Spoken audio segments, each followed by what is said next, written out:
Hello friends, welcome back to our channel Wheels अड्डा।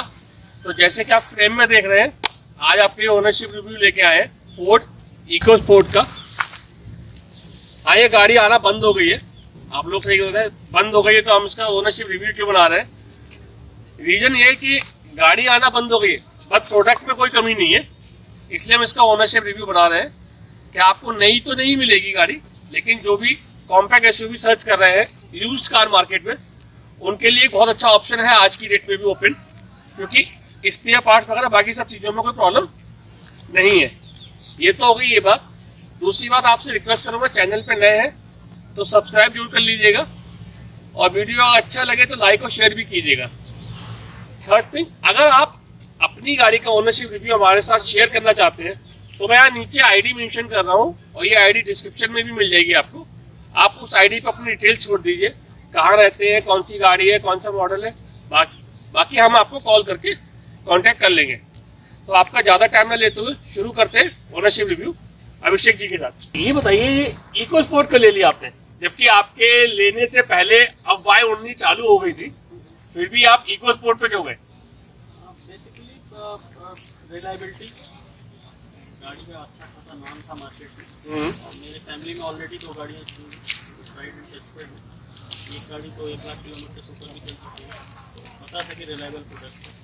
और उस टाइम फोर्ड के बारे में ऐसा था कि फोर्ड के लिए हमेशा कुछ न कुछ र्यूमर उड़ता ही रहा।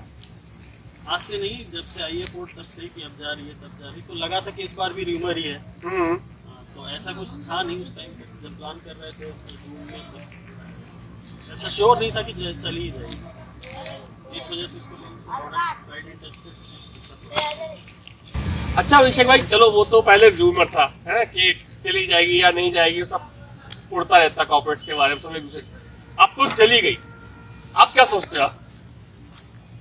जब तक सर्विस मिल रही तब तक कोई इशू नहीं है। सर्विस के लिए अश्योर किया है फोर्ड ने कि सर्विस मिलेगी और बाकायदे उनके साइट्स पे सारी इन्फॉर्मेशन भी है। सर्विस सेंटर भी जो एक सर्विस कराई, वहाँ भी गए तो उन्होंने भी मतलब पॉजिटिव रिस्पॉन्स ही दिया, तो ऐसा लग नहीं रहा कि कुछ इशू आएगा। वैसे भी जैसे कि मैंने पहले ही बोला कि रिलायबल प्रोडक्ट है, ज़्यादा इशू आने नहीं चाहिए। बाकी तो मशीन ही है, मशीन के लिए तो क्या ही बोल सकते हैं। देखिए, मैं भी यही बोलूंगा व्यूअर्स से कि भले ही कंपनी बंद हो गई है, एक तो हमारे इंडियन मार्केट में ना लोग अच्छी गाड़ियों को पसंद नहीं करते।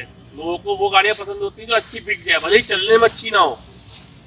एक अच्छा कंपनी थी इंडियन मार्केट में, बट अनफॉर्चुनेटली वो सस्टेन नहीं कर पाए और चले गए। लेकिन हाँ, प्रोडक्ट में नो डाउट इको स्पोर्ट वो गाड़ी है जो कॉम्पैक्ट एसयूवी में सबसे पहली गाड़ी आई थी इंडियन मार्केट में। हाँ, सेगमेंट को एस्टैब्लिश इस गाड़ी हाँ, और एक पहचान थी, मतलब लोग कहते थे छोटी कॉम्पैक्ट एसयूवी लेनी है तो इको स्पोर्ट लेनी है। उसके बाद बाकी बहुत सारी गाड़ियां आ गई।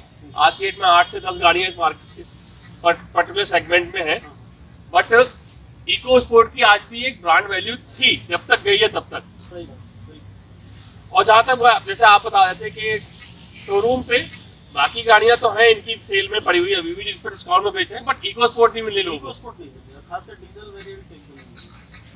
मतलब लोगों ने देखा कि आप गई तो जो डिस्काउंट मिल रहा है जैसे फटाफट उठा लो। मेरे ख्याल से इको स्पोर्ट पे तो डिस्काउंट ज़्यादा गया भी नहीं होता। किसी को मिल गया हो तो मिल गया हो, खासकर स्पेशली डीजल वेरिएंट। तो बाकी गाड़ियों पर डिस्काउंट मिला है, लेकिन इको स्पोर्ट ठीक है। जैसा कि मैंने आपको बताया भी था, मेरे एक दोस्त वेट करता रह गया बुकिंग करने के बाद। अच्छा, उसकी बुकिंग कैंसिल कर दी, गाड़ी नहीं दे पाई। कैंसिल हो गई, गाड़ी नहीं। अच्छा, दूसरा आप बताइए कि ये गाड़ी आपको लगभग पड़ी कितने की? बहुत ये मुझे ऑन रोड पड़ी है 5 ईयर एक्सटेंडेड वारंटी 11.25। और आपको वेट कितना करना पड़ा था? वैसे तो गाड़ी उनके स्टॉक में ही थी, लेकिन इसका कुछ डीपीएफ इश्यू था जिसको रिजॉल्व करने के लिए उन्होंने 1 महीने का टाइम लिया था। अच्छा, मेरी बुकिंग की 1-1.25 महीने के बाद गाड़ी दी। और जो डीपीएफ का जो इशू, उसके बाद दोबारा कभी तो फेस नहीं हो सकते? मोस्टली आप सिटी में चलते हैं? नहीं, मेरा जो रन है वो मिक्स है। अच्छा, सिटी प्लस हाईवे है। और डीपीएफ का जो आया था जो BS6 सारी डीजल गाड़ियों में ही, हाँ वो सब में है। तो उसका एक पर्टिकुलर था कि आप 2000 आरपीएम के लगभग में गाड़ी को मेंटेन करिए 10-20 किलोमीटर। तो हाईवे पे मैंने रन किया। अभी मेरे ख्याल से फ्राइडे को ही मैं गया था जब हाईवे नीचे जा रहा था, तो EPF के जो पेरिफेरल एक्सप्रेस है, उसी पे अराउंड मेरे ख्याल से 10 से 15 किलोमीटर में ही वो अपने आप ही क्लीन हो गया। और उसके बाद अच्छा बॉस, चलने में गाड़ी कैसी है? आपने बोला फैमिली में 3 लोग चलाते हैं पहले से, हाँ। आप तीसरे हो जिसने इको स्पोर्ट ली है। देखिए, इसके पहले मेरे पास इससे छोटी सी की गाड़ी थी बलेनो। बलेनो भी चलाने में ठीक है गाड़ी, मतलब चली सिटी पर्पस के लिए अच्छी थी गाड़ी, लेकिन उसके साथ एक डर था कि उसको कभी जैसे सड़क थोड़ी भी ब्रोकन हो तो उस गाड़ी को आप लेके नहीं उतर सकते, क्योंकि ग्राउंड क्लियरेंस कम था। दूसरी बलेनो की बिल्ड क्वालिटी के बारे में तो सबको पता ही है। इस गाड़ी के साथ ऐसा नहीं, इसको आप कहीं भी लेके उतार सकते हो, जब तक वो अब एकदम ही गड्ढे में नहीं उतार सकते हैं, लेकिन जहाँ भी आपका ब्रोकन रोड है और ऐसे पैच है उसमें ये गाड़ी बहुत अच्छी चलती है। और आज तक अभी तक 5000 से ऊपर किलोमीटर चला ली, मुझे कोई इशू नहीं। अच्छा, इसकी ग्राउंड क्लियरेंस कॉम्पैक्ट एसयूवी में लोग बोलते हैं शायद सबसे ज्यादा है या सेकंड हाईएस्ट है? हाँ, मेरे ख्याल से नेक्सॉन की इससे ज़्यादा है थोड़ी, अदरवाइज 200 नेक्सॉन की इससे थोड़ी है। नेक्सॉन से थोड़ा था, मैं भी यहाँ वो कंफ्यूजन मुझे 205 है, वो 209 है, ऐसा मुझे नहीं, वो 209 है और ये 200 है। अच्छा, इस वेरिएंट में सनरूफ भी आ गई है, हाँ। पहले नहीं आती थी, 4 डे बाद में सनरूफ ऐड किया था टाइटेनियम वेरिएंट में। तो कितना काम का फीचर लगता है? देखिए, सनरूफ एक चीज के लिए अच्छा है, जिनको क्लस्ट्रोफोबिक लगता है केबिन अंदर से, हाँ, उनके लिए आप थोड़ा सा जैसे इसको ओपन करके थोड़ी देर के लिए ओपन कर दो तो थोड़ा एयरनेस सी फील होने लगती है, लाइट आने लगता है, खासकर छोटे बच्चों को लॉन्ग ट्रिप पे थोड़ा सा अच्छा लगता है। अदरवाइज इसका सनरूफ मतलब बस दे दिया है, कोई बहुत ज्यादा है नहीं, बहुत अच्छी साइज नहीं है इसके साथ। अच्छा, साइज बहुत छोटा है। साइज बहुत छोटा है, लेकिन हाँ इस चीज के लिए जो जिनको क्लस्ट्रोफोबिक फील हो रहा है, जिनको थोड़ी दिक्कत होती है गाड़ी, उनके लिए अच्छा है कि आप थोड़ा खोल के लाइट इंक्रीज कर सकते हो अपने कार के अंदर, या फिर थोड़ा सा खोल के आप एयर इनटेक कर सकते हो। स्पेशली समर ड्यूरेशन में जब मैंने लिया था इसको, एक सनरूफ का सबसे बड़ा एडवांटेज है कि जब आप गाड़ी आपकी पूरी हीटअप हो तो आप सनरूफ ओपन करके एसी ऑन करो, गाड़ी ठंडी बहुत जल्दी है। ये सनरूफ का थोड़ा सा ज़्यादा है, अगर इस साइज के सनरूफ का तो।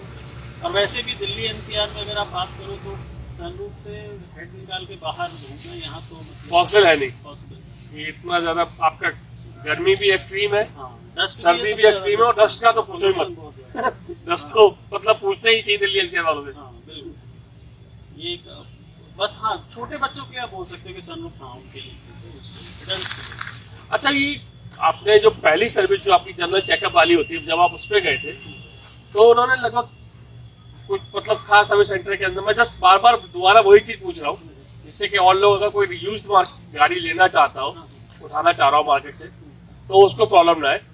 तो मतलब वहाँ पे कुछ आपको लगा नहीं कंपनी बंद हो गई, सर्विस सेंटर पे ऐसा कोई माहौल नहीं है? सर्विस सेंटर पे वो जब मैं गया था तो मेरे ख्याल से अगस्त सितंबर में गया था, मिड अक्टूबर में गया था मैं, 15-16 अक्टूबर में। वो निराश जरूर थे वो लोग कि भाई हमारा बंद हो गया, लेकिन सर्विस के पॉइंट ऑफ व्यू से कहीं से कोई लापरवाही नहीं थी, पूरा प्रॉपर चेक कराया सब कुछ, गाड़ी अच्छे से क्लीन करके दी, कोई एक्सेस चार्ज नहीं, कुछ नहीं, जो चीज़ फ्री है वो फ्री है, कोई भी एक्सेस चार्ज नहीं दिया। अच्छा, जो फोर्ड की एक ऐप आती थी जिसको बोलते हैं सर्विस का, दिखाते थे कि बस फर्स्ट सर्विस पे आपका मतलब उसके अकॉर्डिंग ही सारा कुछ हुआ? सारा सब कुछ उसके अकॉर्डिंग हुआ, प्रॉपर अपडेट आया, उसके बाद फीडबैक की कॉल आई कि कैसा रहा आपका सर्विस। इनफैक्ट वहाँ जितने थे, मतलब इको स्पोर्ट की एक अलग ही फैन फॉलोइंग है। हाँ, मतलब इको स्पोर्ट की किसी ओनर को आप नहीं सुनोगे कि उसकी गाड़ी में वो बोल देगी उसको दिक्कत है। मैंने तो जितनों को जानता हूँ, कम से कम ये समझिए कि 50-60 तो होंगे जो मेरे नोन में इको स्पोर्ट, किसी को मैं आज तक नहीं सुना। इनफैक्ट एक अब जाके DTF के लेके कुछ थोड़ा बहुत है जो आ रहा है सुनने, अदरवाइज तो कभी नहीं कोई। अच्छा बॉस, ये गाड़ी डीजल में लगभग माइलेज कितना निकाल देती है? माइलेज इसका जो मिक्स रन पे है, जैसे मेरे पास तो MID में 20 का राउंड दिखा रहा है, टैंक टू टैंक भी मैंने चेक किया तो 19-20 के आसपास, 19-20 का टैंक टू टैंक भी मिल रहा है। चलिए अब एक बार गाड़ी के अंदर बैठ के बातें करते हैं, चलाते हुए आपसे बाकी फीडबैक लेते हैं। तो फ्रेंड्स, अभी हम आ गए अभिषेक जी की गाड़ी के अंदर, तो अब आगे की बातें हम लोग स्टार्ट करते हैं अभिषेक जी के साथ में। तो बॉस, ये गाड़ी आप हाईवे पे भी मोस्टली हो जाता है, मिक्स टाइप का ट्रेवल है आपका।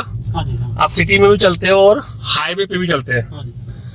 तो हाईवे पे कैसी परफॉर्मेंस है? वैसे तो इसकी खैर हैंडलिंग और बाकी सब तो लोग बोलते हैं कि कॉम्पैक्ट एसयूवी में से अच्छा किसी का मिलता नहीं है। जो चीज बोला जा रहा है इस गाड़ी के लिए, मतलब एक चीज आप देखेंगे भी, फोर्ड की गाड़ियों का एड आपको बहुत ज्यादा नहीं दिखेगा। हाँ, ये जो फोर्ड का जो मार्केट है ये, और बेसिकली इको स्पोर्ट का जो मार्केट है, माउथ टू माउथ पब्लिकेशन पे ही है। तो जो बोला जा रहा है वो एकदम ही 100% ट्रू है। गाड़ी बहुत ही प्यारी है, मतलब कोई भी लैग नहीं है स्टीयरिंग में। जैसे ही आप स्टीयरिंग थोड़ा सा टर्न करोगे गाड़ी उधर जाएगी। और रिस्पांस बहुत अच्छा है। लोअर आरपीएम पे आपको कोई लैग नहीं मिलता इंजन पे। हाँ, इसमें जो थोड़ा सा इशू है वो उसके सेकंड गियर पे है।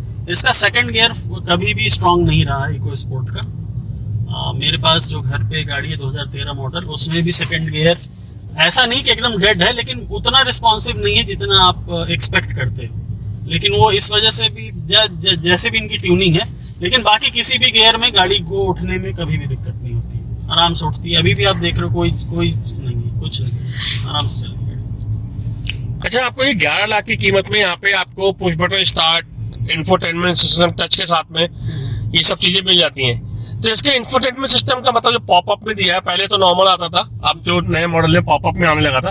तो पॉपअप में जो आपका इंफोटेनमेंट सिस्टम आ रहा है, इसका मतलब कोई लैगिनेस या कुछ स्टेप कुछ लगता हो आपको? नहीं, इसके इंफोटेनमेंट सिस्टम में कोई लैग नहीं है, मतलब एकदम रिस्पॉन्सिव है। लेकिन इंफोटेनमेंट सिस्टम ये मतलब बस दे दिया है, इसमें कुछ बहुत, जैसे अगर आपके पास स्क्रीन है तो आज के टाइम में उसमें एंड्रॉइड ऑटो या एप्पल कनेक्टिविटी ये होनी चाहिए। हाँ। ये चीज इसमें नहीं है, ये पहले से भी पता था। दूसरा, कॉल कनेक्ट और पिक करने का, मतलब कॉल कनेक्ट और डिस्कनेक्ट करने, कनेक्ट के लिए तो है बटन, लेकिन डिस्कनेक्ट करने के लिए आपको टच स्क्रीन पे वो करना पड़ेगा। वो स्टीयरिंग पे होता तो शायद ज्यादा अच्छा होता। और बाकी सब चीजें अच्छी हैं और कोई लैग नहीं है, लैग जैसा इशू नहीं है इसमें।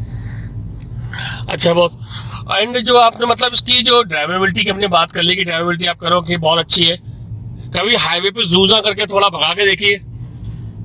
देखिए, भगाने का तो खैर इंडियन हाईवेज पे बहुत ज्यादा सीन है नहीं। आप किसी भी हाईवे पे निकल जाओ, आपको कभी रोड इतनी खाली मिलती नहीं कि आप एकदम ही जिप जैम जूम कर लो उसको आप।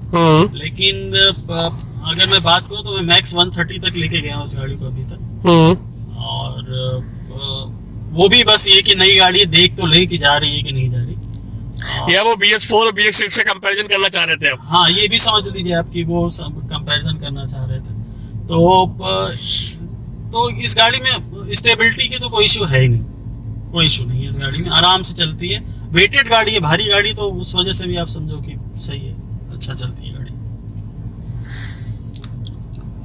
अच्छा, बहुत दूसरी बात जो आपसे करूंगा कि सनरूफ जो दी है आप, सनरूफ मैं दिखा दूं व्यूअर्स को, तो सनरूफ तो आप सही में बोल रहे थे कि मतलब हाँ, साइज कोई बस बच्चों के लिए है ये, मतलब ये इसमें तो एडल्ट तो निकल भी नहीं पाएगा। हाँ, कोई एडल्ट के निकलने आपकी ठीक है, केबिन में लाइट वगैरह के लिए तो सही है कि केबिन में आपको लाइट मिल जाएगी सनरूफ होने की वजह से, बट जो साइज देख के लग रहा है वो तो ये साफ दिख रहा है कि एडल्ट तो निकल भी नहीं सकता इससे बाहर। नहीं, बस सिर निकल सकता है, उसके अलावा तो कुछ नहीं। वो भी तो ये बच्चों के लिए ठीक है। और बेसिकली अगर आप देखो ना तो सब 4 कॉम्पैक्ट एक्सयूवी, जो सब 4 मीटर कॉम्पैक्ट एक्सयूवी है, इसका जो बायर है वो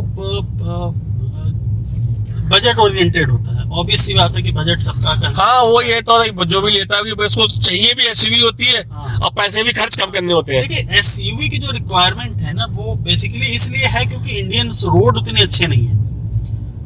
अगर आप एक 7-8 लाख की गाड़ी ले रहे हो, उसका ग्राउंड क्लियरेंस नहीं है, अभी आगे वाली रोड पे आप चल के देख लो, वहां आपको बहुत ज्यादा ऊंचे स्पीड ब्रेकर मिलेंगे।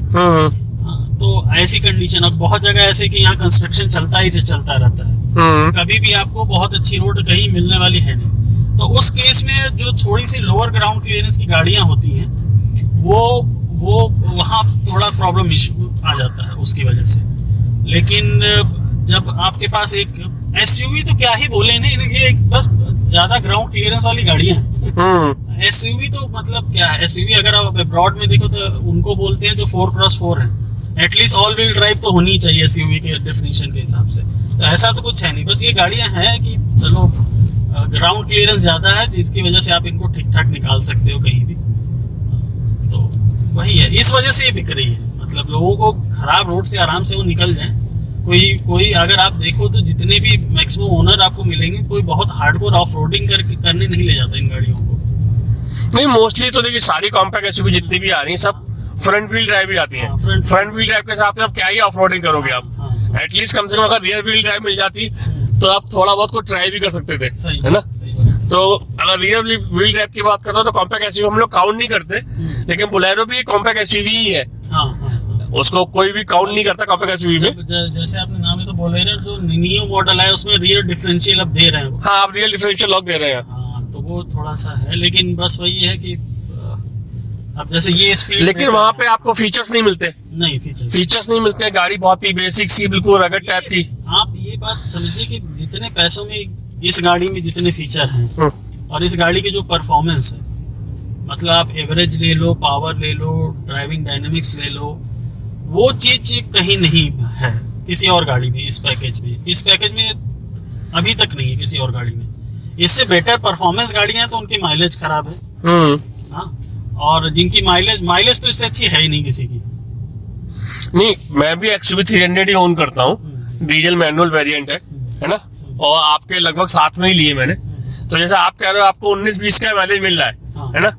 और लगभग सेम टाइप का ड्राइव मेरा भी है, बट जो मुझे माइलेज मिलता है वो 16-17 का मिलता है। कई बार तो 15 से भी नीचे होता है। और आपको मतलब वो फर्क दिख रहा है कहीं ना कहीं। देखिए पावर ठीक है, वहाँ पे थोड़ा टॉर्क इससे ज्यादा है। इसका शायद 200 Nm के आसपास होता है, 200-300 Nm टॉर्क मिल जाता है वहाँ पे हमको। तो थोड़ा टॉर्क वगैरह का फर्क है, बट वहाँ पे दूसरी जगह पे आपको देखेंगे माइलेज का भी बहुत बड़ा फर्क है। हाँ, तो इस गाड़ी में अगर आप थोड़ा सा देखो तो जैसे हमारी जो हाइट है उसके हिसाब से तो नहीं उतना पता चलता।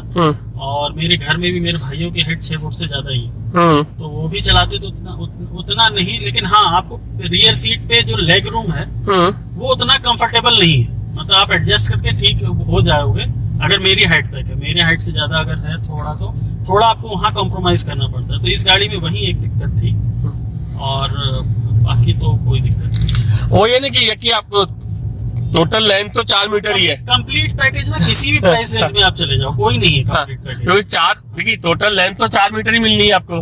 अब 4 मीटर में किसी ने बूट बड़ा कर दिया तो डिग्गी छोटी कर दी, सही बात है ना। वो बूट बड़ा कर दिया तो केबिन छोटा कर दिया, किसी ने केबिन बड़ा कर दिया तो बूट खत्म हो गया वहाँ पे। सही बात है, बिल्कुल, है ना। जैसे मेरी गाड़ी में मैं देखता हूँ तो मेरी गाड़ी में क्या है, मुझे केबिन तो बड़ा मिल जाता है लेकिन बूट के नाम पे बहुत छोटा बूट मिलता है। और स्विफ्ट के बराबर लगभग मिलता है बूट मुझे। इस वजह से तो, लेकिन ऐसा नहीं कि जैसा हम लोग की जो हाइट है ना, जैसे मेरी हाइट है 5'8". हाँ, तो घर में सारे 5 फीट 6 फीट के नहीं होते ना बस।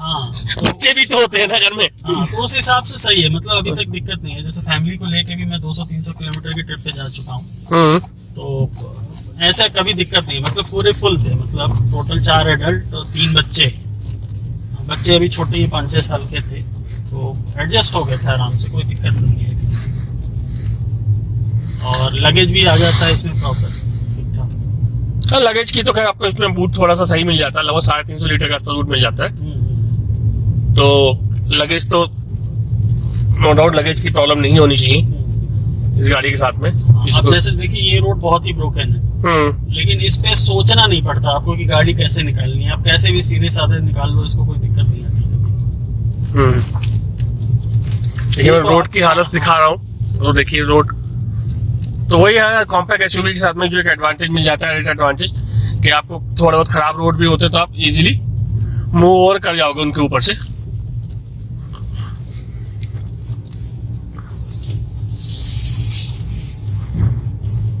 अच्छा, मैं आपसे एक इंसिडेंट शेयर करना चाहूंगा। अभी एक दिन मैं यहाँ था नोएडा सेक्टर 62 में, और एक शॉप के बाहर, और वहाँ मुझे एक भाई साहब मिले। उन्होंने कम से कम तो आधे घंटे मुझसे इंक्वायरी करी इन्हीं सब चीजों को लेके कि फोर्ड मतलब कैसा है, गाड़ी में सेकंड हैंड लेने की सोच रहा हूँ। और वो अपनी पहली गाड़ी उनकी शेवरले की थी, जो 15 साल उनके पूरे हो रहे हैं, तो अब दिल्ली में अलाउड नहीं है, तो इस वजह से उनको स्क्रैप करनी हो गाड़ी। तो उनको एक रिलायबल गाड़ी ही चाहिए थी, और वो इको स्पोर्ट उन्होंने नैरो डाउन कर रखा था। अच्छा। उन्होंने आधे घंटे तक मुझसे बात करी, कम्प्लीटली अननोन पर्सन, और आधे घंटे तक उन्होंने बात करी, पूरा अपना फीडबैक लिया मेरा कि क्या है कैसा है।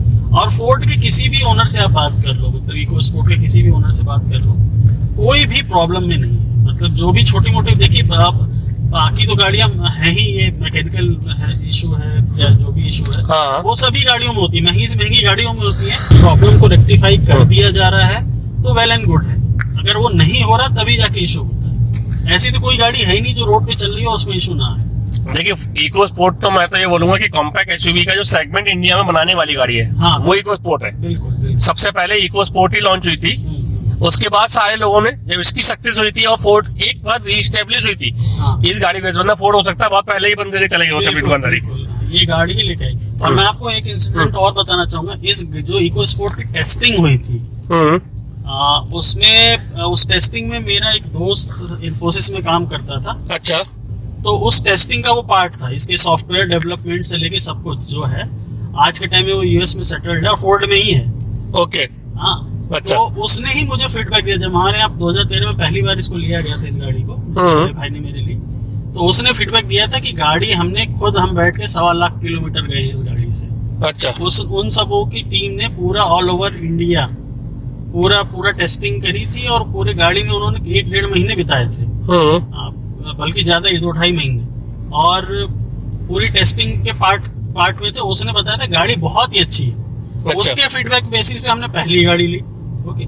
उसके बाद मेरे छोटे भाई को एक होता है ना, घर में एक गाड़ी है तो दूसरी गाड़ी वो क्यों ले। सही बात है। बहुत से लोग हम सवाल पूछते हैं कि आपके घर में 3 गाड़ियां क्यों आ गई है। इसका जवाब, मेरे छोटे भाई ने पहले स्विफ्ट ली VDI, वो भी बहुत लाजवाब गाड़ी है, लेकिन उसकी हाइट क्योंकि ज्यादा थी तो उसको टाइम के साथ उसको लगा कि यार अब मुझे थोड़ी सी बड़ी गाड़ी चाहिए। अच्छा। अच्छा। हाँ। तो उसके बाद हम गए, उसने भी 2018 में इको स्पोर्ट ली। उसके बाद फिर मैं जब आया, मुझे जब गाड़ी चेंज करनी थी, तो फाइनली इसके अलावा कुछ समझ में आया नहीं फिर, हाँ, कि सब कॉम्पैक्ट में अगर जाना है तो इसके अलावा कोई दूसरा बेटर प्रोडक्ट उस टाइम लगा। तो फ्रेंड्स, ये था एक ओनरशिप रिव्यू अभिषेक जी के साथ में, उनकी फोर्ड इको स्पोर्ट के लिए। No doubt company market India में चली गई है, बट हाँ, आज भी अगर आपको एक कॉम्पैक्ट एसयूवी चाहिए, आप कम पैसे में कॉम्पैक्ट एसयूवी देख रहे हैं यूज्ड कार मार्केट में, तो ये वो गाड़ी है जिसने इंडिया में यूज्ड कार मार्केट के सेगमेंट को डेवलप किया था और सक्सेसफुली इस पे लीड किया है। कई सालों तक फोर्ड इको स्पोर्ट के अलावा कोई दूसरी गाड़ी नहीं थी, सब कॉम्पैक्ट सेगमेंट इसीलिए। एंड देन फिर आपका आज की डेट में कंपटीशन बहुत सारा हो गया है। अब ये गाड़ी नई भी नहीं मिलती है, लेकिन हाँ, कोई बायर अगर लेना चाहता है तो हम तो रिकमेंड करेंगे अगर उसको सही प्राइस में गाड़ी मिल रही है मार्केट से, यूज्ड कार मार्केट में लेना चाहिए, तो बिल्कुल उठा ले, बिना आग बंद करके ले ले, कोई प्रॉब्लम आनी ही नहीं है इस गाड़ी में, है ना। सर्विस वगैरह फोर्ड अभी दे रहा है, फोर्ड का कमिटमेंट है ओनर्स, अपने ओनर्स के साथ में। आप ये बात समझिए कि मेरे जो पहली इको स्पोर्ट है हमारे घर पे, वो 1 लाख किलोमीटर ज्यादा चल चुकी है, 2013 मॉडल, और उसका सस्पेंशन आज तक नहीं चेंज हुआ। बताइए, 1 लाख किलोमीटर गाड़ी चलने के बाद भी सस्पेंशन की, नॉर्मली 50 से 60,000 किलोमीटर में सस्पेंशन गाड़ियों का चेंज हो जाता है नॉर्मली गाड़ियों का। और इसकी सर्विसिंग की कॉस्ट, मैंने बलेनो रखी थी, पेट्रोल गाड़ी थी, बलेनो मेरी कभी भी पेड सर्विस उसकी 7-8 हजार से कम में गई ही नहीं। और इसकी सर्विस कॉस्ट डीजल गाड़ी की जो है पेड, वो 3,000, 4,000, मैक्स टू मैक्स 5,000, अगर कुछ आपका चेंज हुआ वैसा तो।